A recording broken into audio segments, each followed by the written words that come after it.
अस्सलाम वालेकुम वरहमतुल्लाहि वबरकातुहू। जी व्यूज़, क्या हाल है आप सबके। अल्लाह ताला आप सबके घरों को जो है वो अपने हिफ्ज़ अमान में रखे। तो ये दुआ जो है हमें सबके लिए मांगनी चाहिए।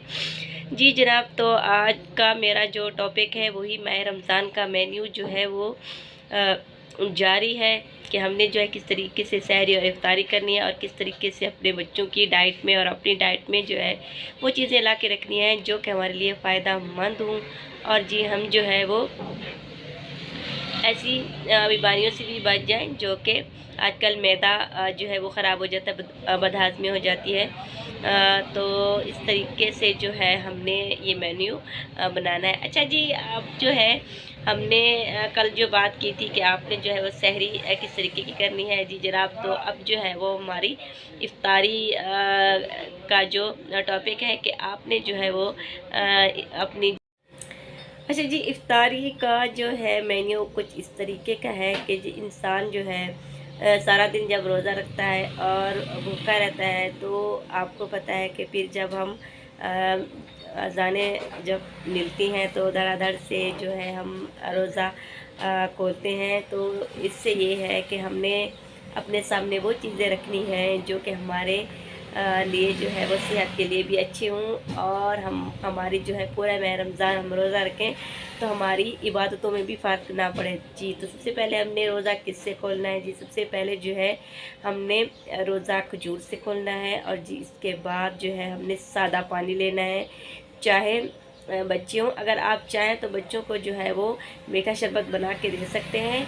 अगर आप जो है वो खुद पीना चाह रहे हों तो आप जितना हो सके आपने ड्रिंक से जो है वो दूर रहना है, चाहे कोल्ड ड्रिंक जो कोशिश करें जी आपके आपने जी ये जो इफ्तारी है सादा पानी से करें, खजूर खाएं और इसके अलावा आप कोशिश करें कि सबसे पहले जी आपने फ्रूट चाट में से कोई चीज़ ले लें और जी इसके बाद आप चाहें तो हल्की फुल्की कोई ऐसी ग़िज़ा लें जो कि आपके मैदे में जाके ज़्यादा भारीपन ना पैदा हो। तो वो आप जो है वो चीज़ बना के रख सकते हैं। तो इससे जो है आप 2 से 3 चीज़ें इफ्तारी में लें। तो आप जो है वो समोसे और पकोड़े वगैरह जो भारी भारी चीज़ें हैं कोशिश करें कि वो ना ही हों तो अच्छी बात है। इसकी जगह जो है आपने ऐसी चीज़ें लेनी है जिससे जो है आपका उस वक्त जो है वो एकदम से मैदा भारी ना हो जाए। आपने जो है पानी, खजूर और कोई ऐसा फ्रूट लेके रोज़ा खोल लिया। जी, तो इसके बाद जी अब आपने जो है सादा पानी, खजूर और फ्रूट से जो है रोज़ा खोल लिया। अब आप नमाज के लिए जो है वो खड़े हो जाएं, अल्लाह ताला के हुज़ूर खड़े हो जाएं। इससे जो है कुछ आपका वो नमाज में भी यानी कि दिल लगता है, क्योंकि जब हम बहुत सारी चीज़ें समोसे, पकोड़े और जी इधर की उधर की चावल, बिरयानी सब कुछ उसी वक्त खा लें तो यकीन करें जब नमाज के लिए हम खड़े होते हैं तो ना हमसे खड़ा हुआ जाता है और ना हम सजदों में जाने के काबिल होते हैं।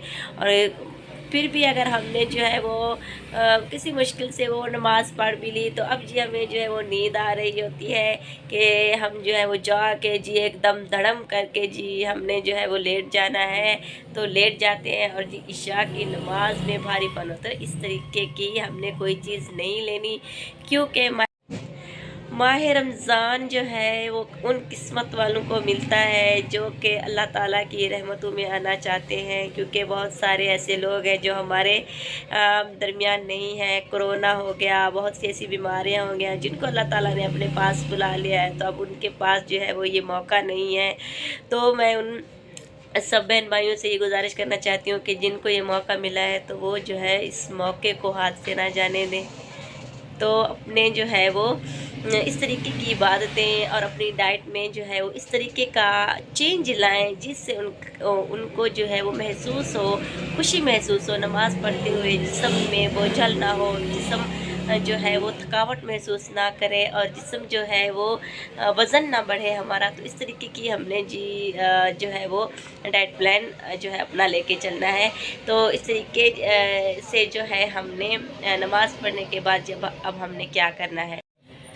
जब हम ज़्यादा खाना खा लेंगे तो फिर जी जनाब हमारी तरावी नहीं होगी, और जब हमारी तरावी नहीं होगी तो फिर हमने जो है कोई मतलब ये फ़ायदा नहीं है रोज़ा रखने का कि इबादत हम पूरी नहीं कर रहे। अच्छा जी, अपने एक रोटी से ज़्यादा नहीं लेना है, क्योंकि एक रोटी जो है वो हमारे लिए काफ़ी है। अगर कोई 3 रोटी खाता है तो उसके लिए जो है 1.5 रोटी, और अगर कोई 1.5 रोटी खाता है तो उसके लिए जी जनाब 1 रोटी काफ़ी है।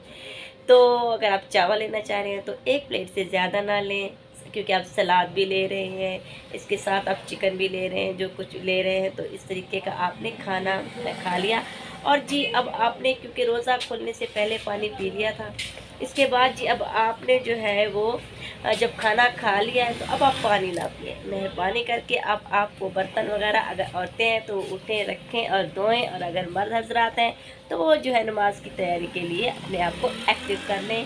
क्यों अच्छा जी, अब जो है हमने रोज़ा इफ़्तार कर लिया, अब जी हमने नमाज़ भी पढ़ ली, तो अब हमें जो है वो क्या करना चाहिए? अब जी हमें जो है हमारा बहुत सारा सलाद को हमने अपनी रूटीन में ऐसे रखना है जैसे पानी हमारे लिए ज़रूरी है, वैसे ही हमने अपना जो है वो सलाद मेन्यू अपना रखना है। तो सबसे पहले जी हमने अपने आगे जो है वो सलाद रखना है, और इसके बाद आप जो है वो हाँ, यानी कि 8 दिन का मेन्यू बना लें। उसमें आपकी सब्ज़ी हर रोज़ होना चाहिए, सलाद हर रोज़ होना चाहिए, चिकन आप खाना चाहते हैं तो वो भी आप ऐड कर लें। तो इसके अलावा जी आप मछली ऐड करना चाहते हैं तो वो भी हो सकती है।